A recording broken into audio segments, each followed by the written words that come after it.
The Quran has verses that say, Your Allah and our Allah, or Your Lord and our Lord. What are these verses addressing, and are they accurately translated from their original Arabic? It is a great pity, but an unfortunate necessity, that I have to repeat again and again and again, that invariably the Muhammadan translators of the Quran to any language deliberately pervert, change, or modify the actual meaning of many important words, expressions, or concepts to suit their agenda of converting as many people to the cult of Muhammadan Islam as possible by the use of deception and or misinformation. Those of our listeners who have read the Quran may have noticed the enormous number of occasions that the translators found it necessary to resort to putting explanations within parentheses at the beginning, middle, or end of many sentences. This they had to do because of the ambiguity of many verses or words in the Quran, or because of the blatant grammatical or lexical errors in its Arabic language original. I must make it clear that even the Arabic verses do not always make complete sense without these explanations. So much for the allegedly perfect Arabic of the Quran. Because of time constraints, I can recite only a few of the numerous other such examples. Al-Anbiya 21.108. Say, what has come to me by inspiration is that your Allah, ilahakum, is one Allah, ilahan wahid. Will ye therefore bow to his will in Islam?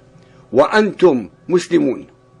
The translator of this verse deliberately used the wrong word to mislead and or deceive the unwary listeners. In the verse above, the name Allah is not mentioned. The word ilah, meaning God, or ilahakum, meaning your God, is used. In this manner, the generally totally ignorant readers and or listeners of the Arabic language would then associate the name of the supreme rock, God of the Kaaba, Allah, with the God of Israel and Jesus, when in fact this is not the case. This perversion of translation is repeated in the following verses also. Al-Ankabut 29.46. And dispute ye not with the people of the book, except with means better, but say, we believe in the revelation which has come down to us, and in that which came down to you. Our Allah, ilahuna, and your Allah, ilahukum, is one, and it is to him we bow in Islam. وَنَحْنُ لَهُ مُسْلِمُونَ. Al-Saffat 37.4. Verily, your Allah, ilahakum, is one. In the verses above, the name Allah is again not mentioned in the original Arabic. The words ilah or ilahakum are used that actually mean God. Muhammad and his followers metamorphosed the pagan rock god of the Quraysh into the God of Israel and Jesus.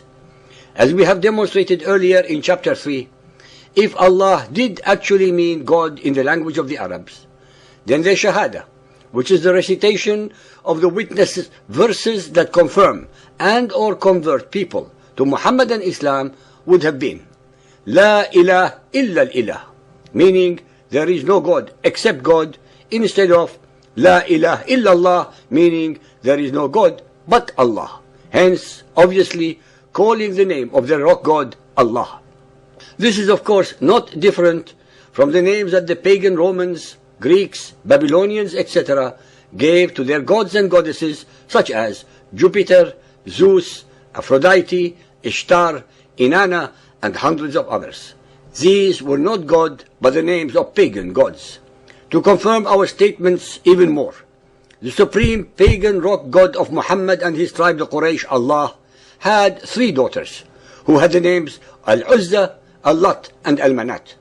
If Allah were the God of Israel and Jesus, there would have obviously not been any daughters or other gods associated with him. All the above statements are not culled from Christian or Zionist anti-Muhammadan propaganda, but are based entirely on the records as written by their own exegetes and historians. I would like now to address the enormous number of cases wherein the translators of the perfect Quran had to resort to adding explanations within parentheses to explain the otherwise crystal clear meaning of the verses of the Quran. Al-Baqarah 2.138. Our religion is the baptism of Allah, and who can baptize better than Allah? And it is He whom we worship. In Arabic it is Sibghat Allahi وَمَنْ أَحْسَنُ مِنَّ اللَّهِ صِبْغَةً. The translator had to put in parenthesis at the beginning of this verse, our religion is. Al-Baqarah 2.113. The Jews say, the Christians have naught to stand upon, and the Christians say, the Jews have naught to stand upon. Yet they profess to study the same book. First and foremost, the Quran is wrong as usual, since Christianity is based upon its foundations in the Hebrew Bible plus the New Testament, and the differences between the Jews and the Christians are about the interpretation of the concept of the Messiah as accepted by Christians, otherwise they both believe in the same Bible. In the verse above, the translator had to use explanations within parentheses 4 times. Al-Baqarah 2.63. And remember, we took your covenant and we raised above you the towering height of Mount Sinai, saying, hold firmly to what we have given you, and bring ever to remembrance what is therein, perchance you may fear Allah. In the original Arabic, the name of Mount Sinai is not mentioned. We raised above you the towering height of Mount Sinai is translated from the original Arabic. وَرَفَعْنَا فَوْقَكُمْ الْطُورَ. The word Sinai is not mentioned, but Al-Tur is. What was in Muhammad's mind when he used the word Al-Tur? The Muhammadan philologists recognize that Tur is a foreign loanword, not Arabic in origin, by such luminaries as Al-Suyuti, Al-Jawaliqi, and Ibn Qutaybah. In Hebrew, it is Tur. In Aramaic, Turah. And in the Hebrew Targums, Mount Sinai is called Tur Sinai. Muhammad, as was his forte, plagiarized and associated the word Tur with Mount Sinai based upon the traditions of the Judaized Arabs of the Arabian Peninsula. Al-Baqarah 2.93. And remember, we took your covenant and we raised above you the towering height of Mount Sinai. وَرَفَعْنَا فَوْقَكُمْ الْطُورَ. Al-Nisa 4.154. And for their covenant we raised over them the towering height of Mount Sinai. وَرَفَعْنَا فَوْقَهُمْ الْطُورَ. Maryam 19.52. And we called him from the right side of Mount Sinai, جانب الطور اليمني. Taha 20.80. O ye children of Israel, we delivered you from your enemy and we made a covenant with you on the side of Mount Sinai, جانب الطور اليمني, and we sent down to you manna and quails. In all of the above verses, the name Sinai is not mentioned, but only Al-Tur. Translator deliberately replaced it with the name Mount Sinai without putting them in parentheses, thus identifying them as his own explanations.